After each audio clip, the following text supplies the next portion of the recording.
Hi, everybody. It's Alisa Marie here with another Martini Talk. And today I'm hanging out with one of my dear friends and very knowledgeable friends about something that's more important to us than we realize, which is money.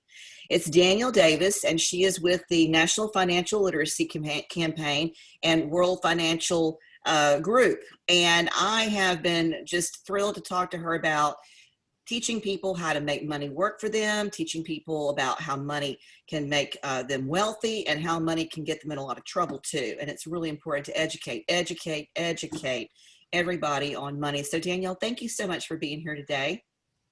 Thank you so much for having me here today, Lisa. It is truly an honor and a privilege to be here. Just a little bit about myself. Thank you for that wonderful introduction. Again, my name is Danyell Davis, and I'm with the National Financial Literacy Campaign, which is powered by World Financial Group. And as such, I'm a licensed financial professional. I work with individuals, I work with families, and I work with business owners to teach them the basics of how money works so that they can have the financial future that they dream of. Yeah, and financial freedom is just such a wonderful place to be.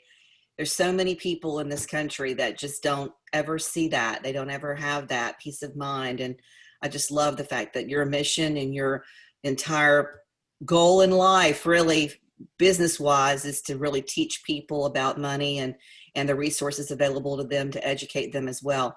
Tell me about that. What's going on? What do you see happening right now in terms of our economy and how things are headed? And what are the things that you have seen trending and maybe some solutions to some of those problems? Absolutely. So first wanted to share that with the National Financial Literacy Campaign, our mission is to educate 30 million North Americans. So that's Canada, all 50 states, and Puerto Rico. Our mission is to educate 30 million North Americans between now and the year 2030. So we have a very tall order, but you're part of that. So we want to reach as many people as we can. So I just wanted to kind of share with you just a little bit about what our mission is. Our goal is to educate families, individuals, business owners, and really help them move from financial insecurity to financial security. I know right now we're in a pandemic. We've got social justice issues going on. We've got an election going on right now. Ongoing. It ain't going, it's ongoing. It's ongoing. At some point, we'll know who our president will be, right? Yeah. But this campaign is a nonpartisan campaign that I'm on for financial literacy. It doesn't matter if you're red or blue, black or white or Hispanic. We want to educate all North Americans. We are not excluding anybody. We will work with middle-class Americans, working-class Americans, and of course, even the most affluent of Americans. So we're really not leaving anybody out. We believe that it's a basic human right to be able to be educated financially so that you can make informed decisions. Now, I did want to share with you from what we call our financial Bible. I'll just briefly hold that up so you can see it. We do have this electronically. So I'll give you my contact information at the end. If you'd like an electronic copy, I can certainly send that over to you. But it is our Saving Your Future book. This book has over 30 years of wealth building principles that are included in it. And those that have been successful at building wealth have applied these principles. So we believe that if you don't have this knowledge, if you're willing and open to being educated about these principles, you too can build wealth and have a solid financial foundation. Wanted to share with you just a few statistics from this book, kind of speaking to what you had mentioned, Alisa. What is kind of the financial climate like right now in the US? Well, it's very scary for a lot of people. Right. So believe it or not, 33% or more than 77 million Americans don't pay their bills on time. Maybe you know someone like that, or maybe that's you.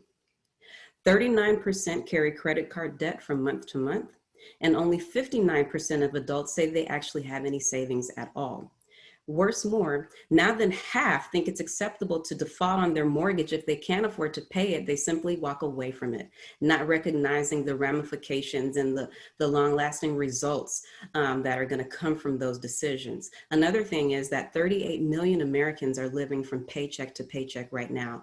And most Americans are only $400 away from being in a financial crisis because they don't have any type of emergency fund set aside. So all it would take is an additional additional 400 and they would be, in harm's way financially. So that kind of shares with you what our climate is like. And again, Alisa, this cuts across all races, religions. This is the situation here in the United States of America. I'm always trying to preach a message of uniting people.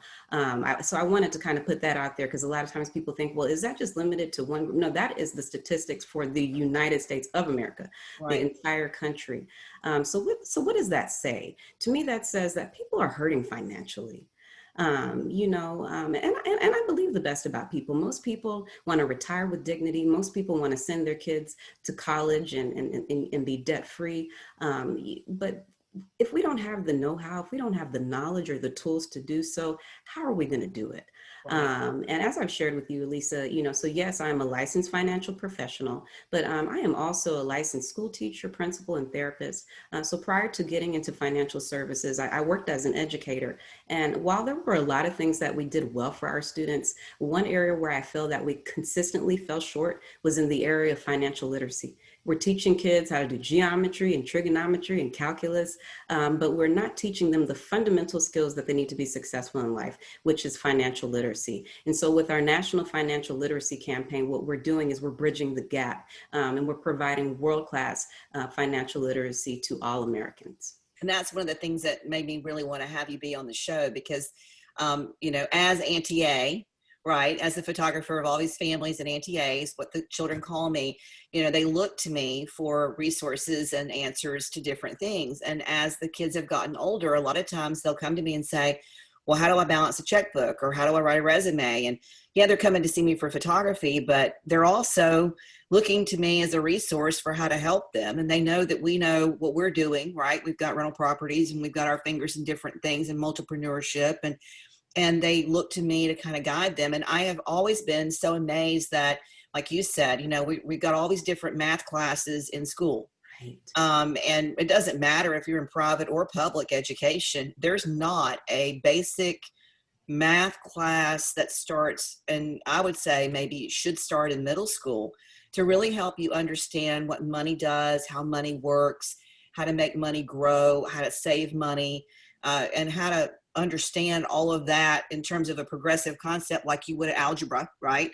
You don't start throwing a kiddo in algebra 4 or calculus without having algebra 1 or pre-algebra. And the children need to have access to that education in order to become financially sound adults. And what happens, I've seen, is that if a family doesn't understand that, if a family didn't get taught that, or mother and father didn't teach that to the children live with that lifelong. It's a lifelong problem. It's almost a self-fulfilling prophecy. My degree's in psychology, so you and I speak the same language, right? Yes, and it's like, if we can break that situation and teach the young children early on and make it fun. People are so afraid to talk about money. They're worried about money, and they think about money in a different way. It's like it's a taboo to talk about money. Money should be something that you talk about, just like you talk about brushing your teeth and general hygiene. I mean, it's part of life. It's an asset. It's to be used for things. It's not to be afraid of.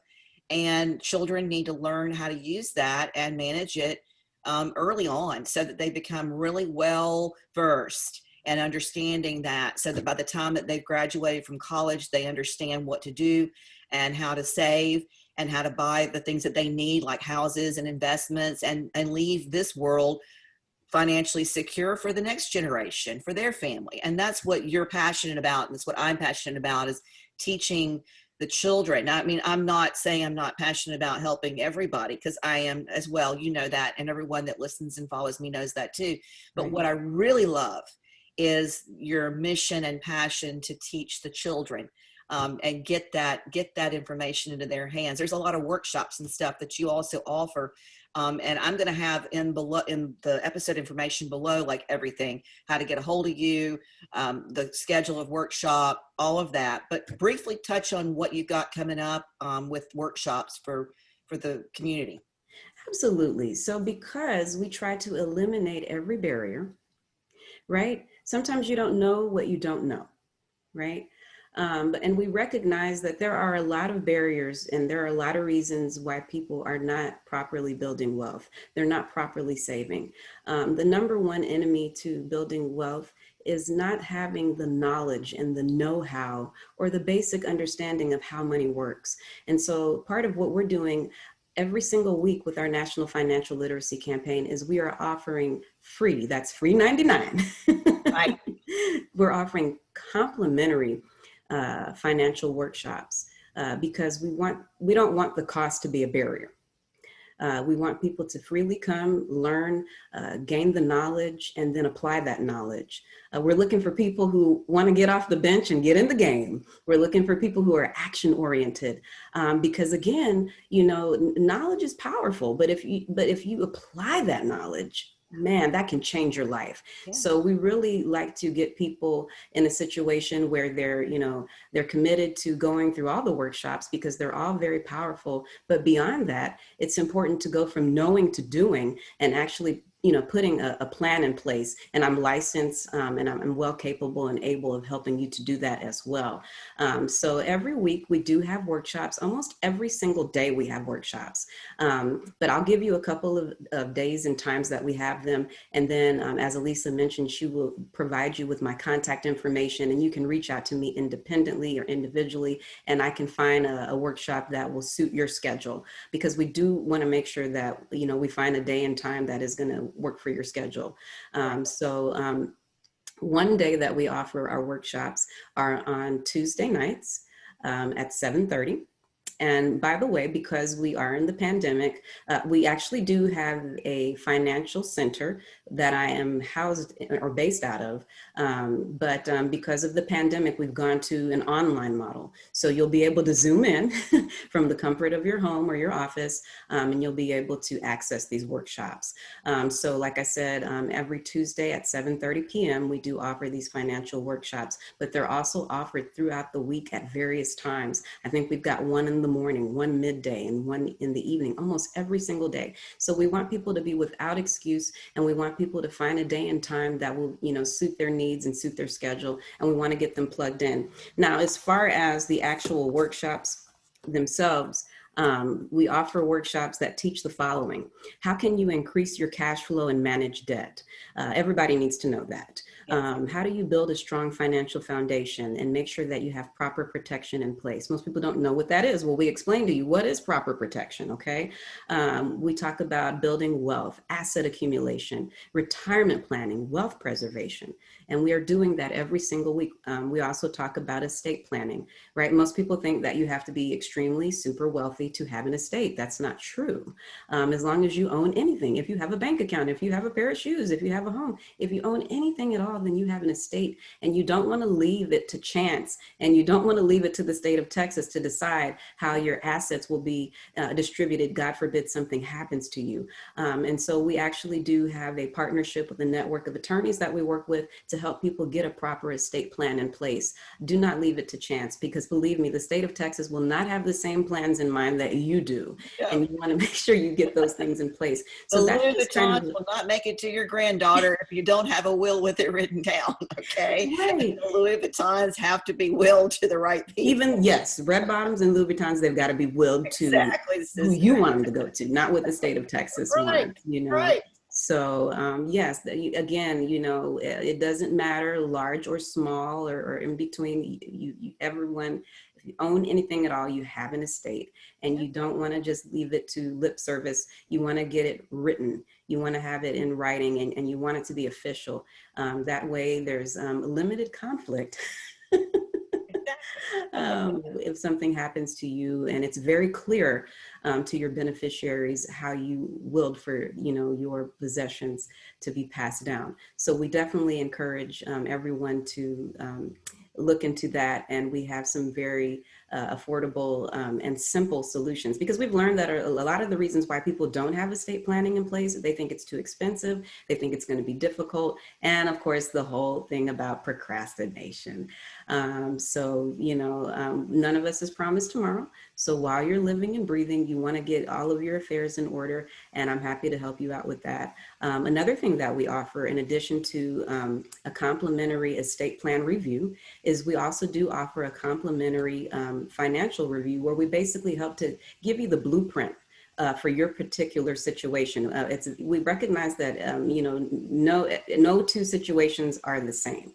Everybody has a very individual situation going on when it comes to talking about money. So what I like to do is be able to, consult with you one-on-one. Everything is held confidential.